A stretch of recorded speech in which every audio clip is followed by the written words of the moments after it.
So, if you're like me and you just got done listening to the newest Sold a Story podcast episode, I wanted to point out that I have a similar book to what they were talking about. So, this is Oh, How I Wished I Could Read. It's from 1995, and it bothers me in so many ways because the whole book pretty much has this kid going through life and being shamed by adults.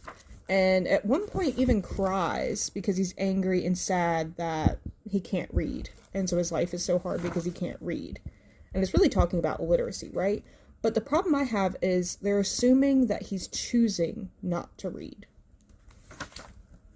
And then suddenly, at the end of the book, he just wishes himself to have the ability, because he goes to a bookshelf, and then suddenly he can have print awareness.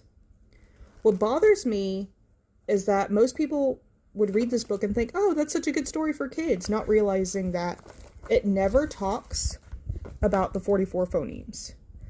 This is the alphabetic code. Even if you're hyperlexic and you teach yourself to read, you've exposed yourself and taught yourself these phonemes in order to read. It doesn't just happen.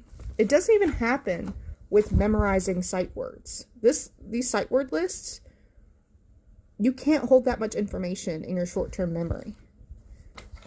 Kids need this code with the scope and sequence and with books that understand phonics. This is an example called Jolly Phonics, finger phonics. So how do you actually teach kids to read? You introduce them to a scope and sequence like SatPen with common letter sounds. You usually give them actions.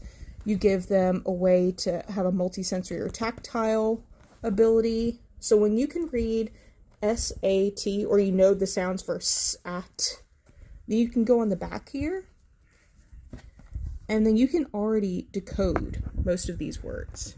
Like sit, sit, p-at, pat. This is how kids learn to read. Not like this.